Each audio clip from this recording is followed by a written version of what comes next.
All right. I think we are good. Welcome, everybody. I'm going to just go through some of the questions that were asked in the chat, just because I think that's going to be the simplest way to do it.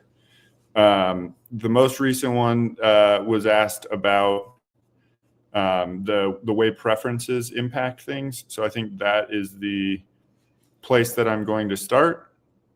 Just want to make sure I have the question correct.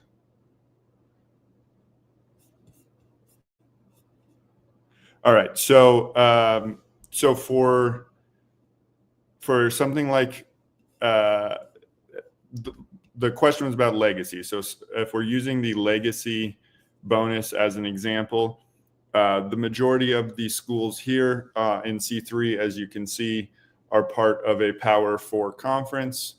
So they are all going to get the maximum bonus for legacy. I believe it's just North Texas that is a G5 school. So North Texas would get the smaller bonus for being a G5 school. But the way the preferences work, let me switch to that. One second.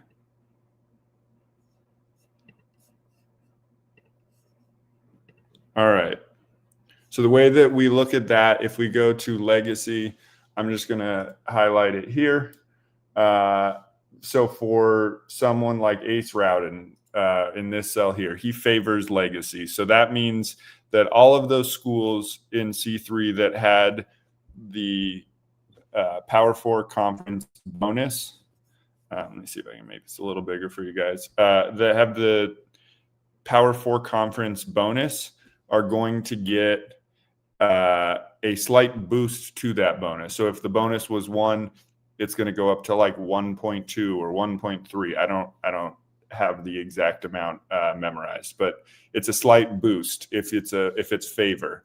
If it's strongly favor, it would maybe go up to like 1.5 if the bonus was 1. Similarly, if the bonus was 1 and it's dislike for Alexander Ward, that's going to go down to 0.8 for legacy. And if we have a strong dislike, that would maybe go down to like 0.7 or 0.6 or something like that. So they adjust from the starting bonus up and down based on if it's neutral. Neutral would stay at whatever the bonus is. For legacy, it would be something like 1 in that example, and they just shift up and down. So everybody shifts. So if your school for example, is in legacy, everybody's either getting that bonus or not. So it's kind of a simple way to explain where it goes. But let's go back to this. So for something like this, let's look at like early playing time. So you see Oregon at the top is getting playing time bonus for quarterback, running back, wide receiver, and tight end. Mississippi State is getting it for quarterback and tight end. And that means that running back and wide receiver are black, so they are not getting a bonus, but they're also not getting a penalty. So the way that that's going to work is that for early playing time, if a person favors early playing time. So let's go back to that.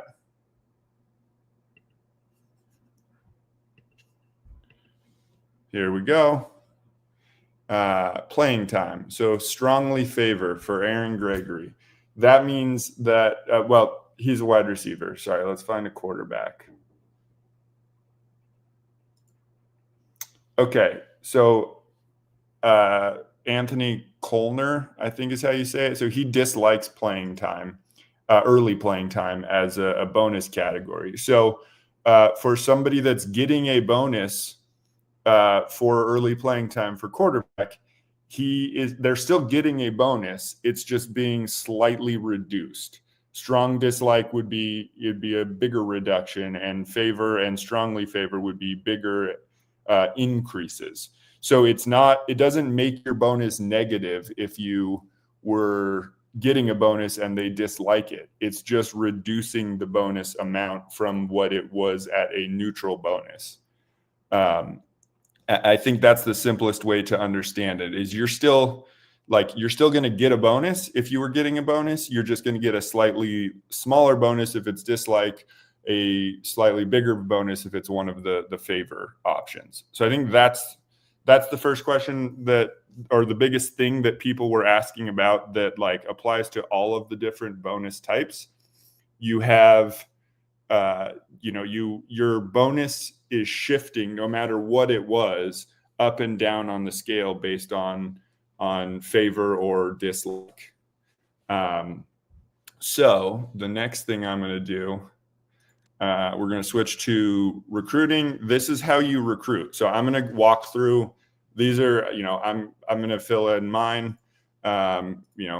and show you an example of it. The beautiful thing about this is it only, as it says here, only your last submission will count. So I can submit whatever I want here. And if I change my mind, I can just resubmit a form and it's going to recalculate all the players that I'm trying to recruit. And so since this is the preseason week and I said only do 50 points, again, if you select 100 points for a player, it's not going to do anything with that selection. So please, for this week only select the 50-point one.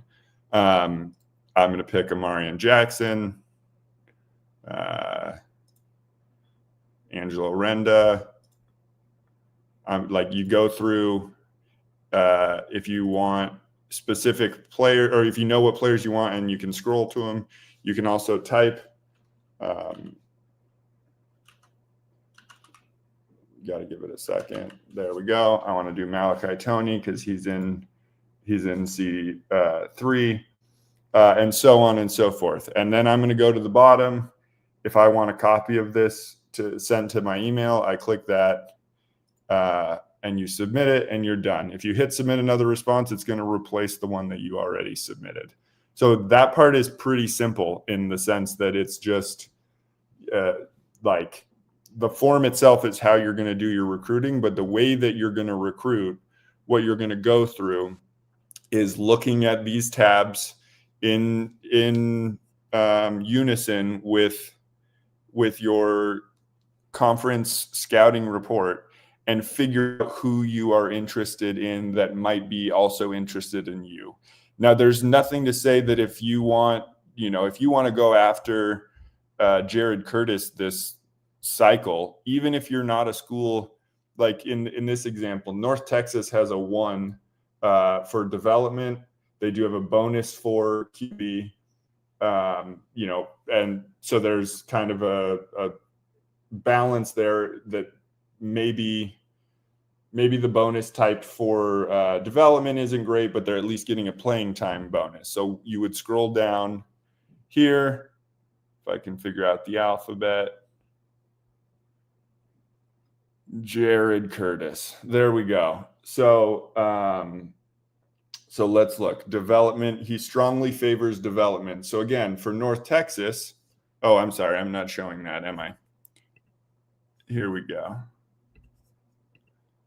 So for Jared Curtis, I scrolled down and found him.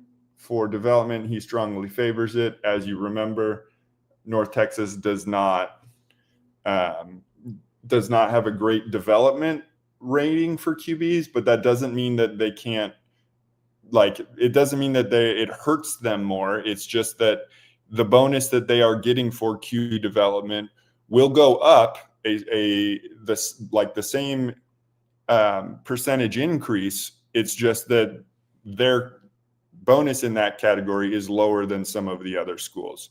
So it's not going to prevent them from trying to recruit them. It may not be the best option to be, in the sense that he would have the top bonus and be gaining points every week. But as I've talked about, you can supplement that with things like recruiting visits once the Hype Store opens.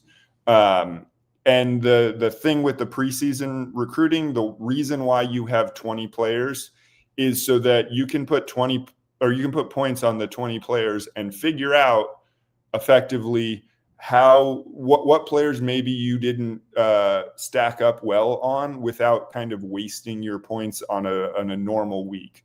The idea is like, if you want to continue to do 50 points per week on 20 players, you certainly can.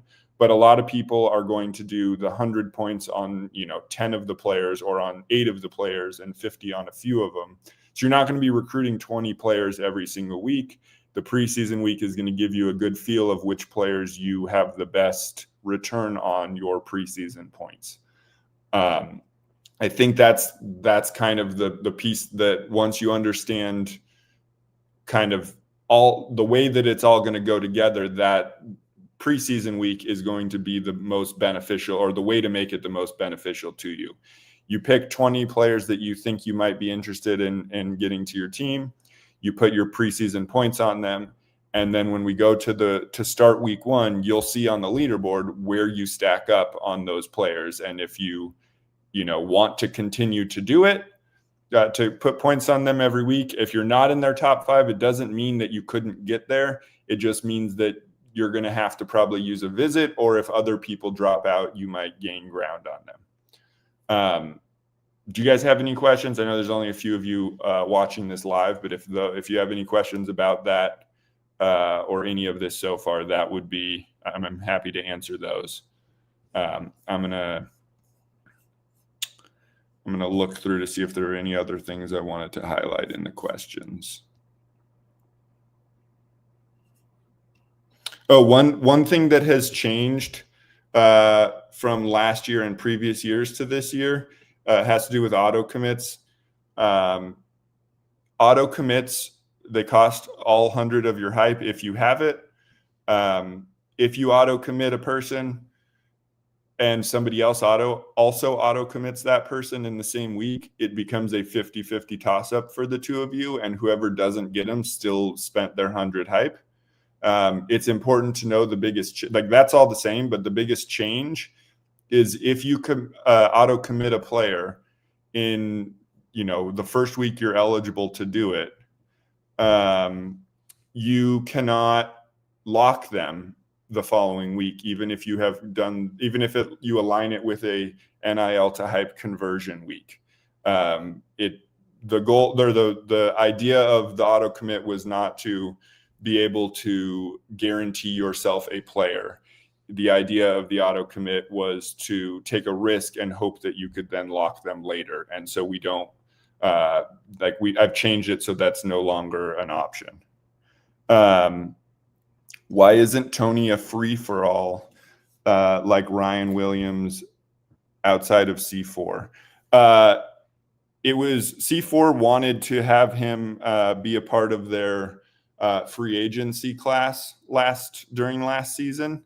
The other conferences kept him as part of the upcoming recruiting cycle. So he's going to be in the recruiting cycle for the other 4 conferences. As a general thing, I'm going forward, I'm going to keep all of the decisions uniform so that I'm not having to try to track specific changes to some leagues than others. C4, really wanted to keep it the way where they had him as part of free agency. It's allowed, but just as a heads up for going forward into the future, it's not going to be a thing where we have a bunch of different conferences doing different things, because that's just too hard to keep track of. All right, let's see what else we have here. One other thing that I don't think I explicitly said, for athletes, your development bonus is going to be the average development score you have across your 4 positions, because an athlete in theory could go to any position. Granted, a lot of these athletes have kind of a position 1 or 2 that they may be doing, and some might be offense, some might be defense, but if they are listed as an athlete, their development bonus is just the average of your 4 positional development bonus amounts. Everyone outside of C4 has the option to recruit him like a normal player this cycle. So everybody, if you're not in C4, you can choose to put in points on him in the preseason and the following weeks. I have a feeling in a lot of conferences, everybody is going to be doing that. So you can choose to zag where everybody is zigging, but that's up to you. For legacy bonus, it's only Power 4 at G5 and none of the above. There's only 3 levels to it. So yes, the SEC is the top legacy bonus, but all 4 power conferences are the same level. So it's not alone in the sense that the SEC is better than any other conference of the Power 4. So ACC, Big 12, SEC, Big 10. Those are the 4 Power 4 conferences. Those are the top legacy bonuses. Let's see. I'm going to go back to this just to help people understand it a little further. So the stars on the left side, the top correlates to your college prestige. The bottom correlates to your NFL prestige. They are separate bonus types. They are in the same bonus category. So I know some of the people that have been here longer may recall this. This is the same as it's been. But for newer people, or if you're not quite sure, the way that these bonus categories work, we have a few different bonus categories. I believe it's 4. And there are multiple bonuses that fall within those categories. But your bonus pitch to any given recruit is going to take the top bonus of each of those categories and automatically and apply it to that recruit when you put points on them. So if you are really good here, let's see if I can see a team that this applies to. Like Wisconsin has 4.5 stars on the top for NCAA and only 2 stars for the NFL. So that means that like most cases in that category, the NFL or the college prestige bonus is going to be the one that is picked of at least of those 2. Now, there's a possibility as I mentioned. So if you look at here, if you look between college and NFL prestige, you might see a like Jaden Dunbar here. He has a strong dislike for college prestige and a favor for NFL prestige.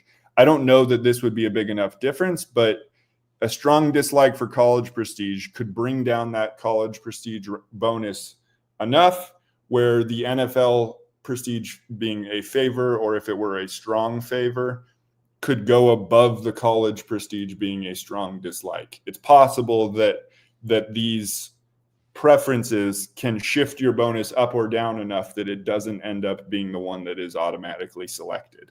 But the idea is that you're going to it's going to pick your top bonus, and there are a lot of factors that go into what is being selected as your top bonus or being calculated as your top bonus on any given recruit, so that every school has a chance to be top recruits on a lot of different players, or a top interest on them. And I don't know who is the top interest on any given recruit. The design of the system is to not have a bonus number that it spits out saying this is the bonus applied to this recruit for this school. That's by design. I don't want to know what everybody's bonus is for anything. Not the system calculates that when you put points in on players. So I'm not, people have asked about bonus amounts for specific players. I'm not hoarding that information. I am by design not accessing that information so that I can't, for transparency reasons and for fairness reasons, I don't have a huge advantage on the information that I have by knowing what players my school is really good at versus no one else knowing theirs. I'm using this same metric and process of looking at preferences, looking at the scouting report, and seeing what I'm good at and what other schools maybe aren't good at, and applying my recruiting points as such. Any other questions? I'm gonna look through here. There was a question about negative bonuses yesterday. So there are 3 categories in which your bonus could be negative. Your prestige, both NFL and college, if it's low enough, could be a negative bonus. It likely means that bonus would not be selected as your top bonus unless all of your bonuses in that category are negative. Education is another one that could be negative, but likely would be not the one selected. And then playing time, as I mentioned, in the red here in the early playing time category, those are teams being penalized for not having early playing time available. And again, if you have a red and a recruit has a strong favor for early playing time, that doesn't necessarily mean that you're going to get a negative penalty for that bonus category. It just means you're not going to get the early playing time bonus for that category. I think that's the simplest way to explain it. I know it's a lot conceptual to keep track of, but understand that scheme is the only bonus category that is its own bonus, has only one type in that category. So scheme has a large impact, but it's not going to outweigh other bonus categories. So if you're a scheme that doesn't cater to quarterbacks, that doesn't mean that you can't get quarterback recruits. It just means that you're going to have to make up your bonus elsewhere where you might not be, where schools that favor quarterback scheme may be getting a bonus there. You're not going to be like prevented from recruiting quarterbacks. It just may be a slightly, tougher task. And really at the end of the day, what we're trying to do is be in on a, ping pong ball roll. As we've seen, for those of you that have been in this for multiple years, we know that plenty of the time, the favorite does not end up winning the recruit. So really for the newer people and for the people that have been around for a while that are wondering, the most important thing is just being in on a roll when the recruit decides to commit.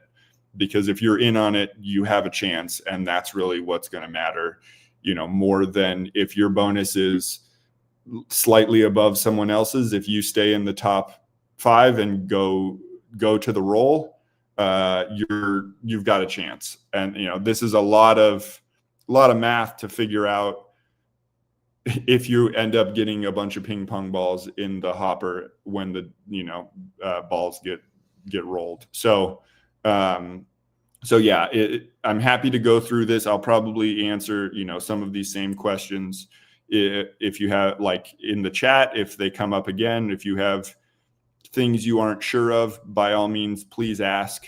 We have just over a week till points are due.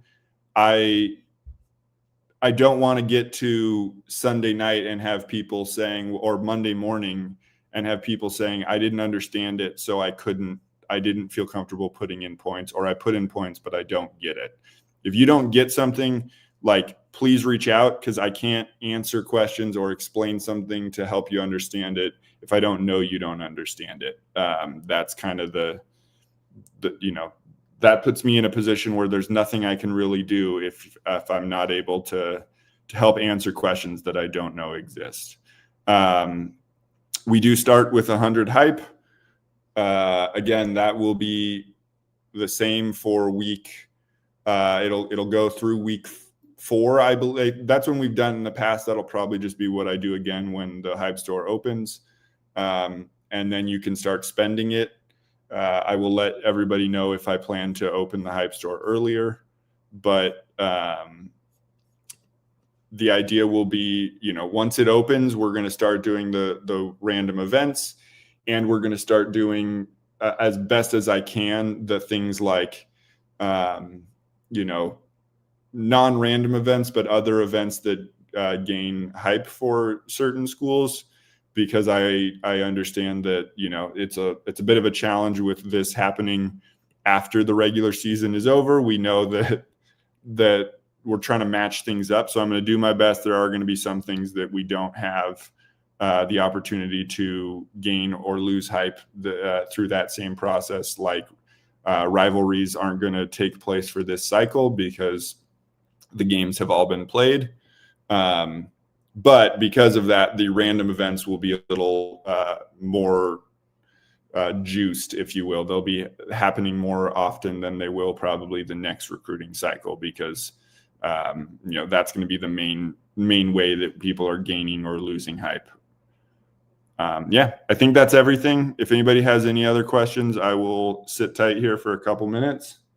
I posted all of your helmet graphics for the new people. When we have players that are committing in any given week, I will post graphics with that player, their name, and the schools in order of who has the best odds to the least best odds of the teams in on that player.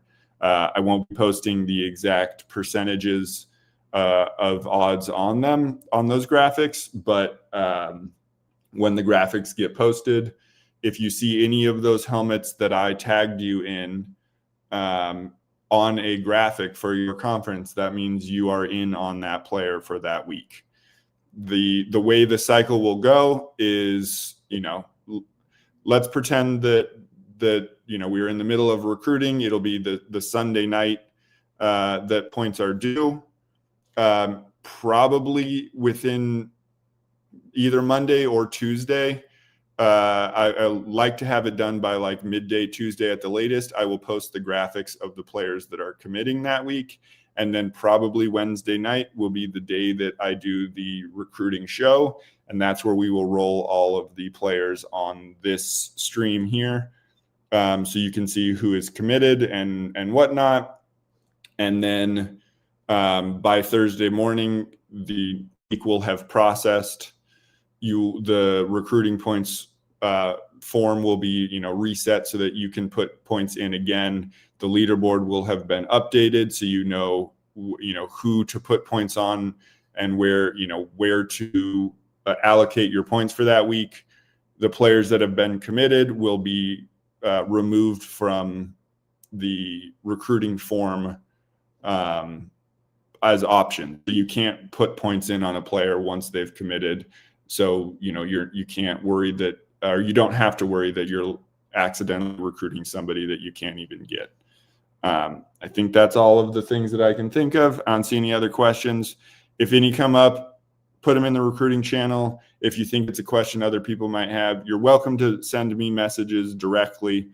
I'm happy to answer them, you know, if it's something you don't want to ask to the whole league. But I think that a lot of these questions are largely the same across the whole league. So if you have a question that you think could be helpful to the whole league, I would strongly recommend putting it in that channel so that everybody can see the answer. But yeah, reach out.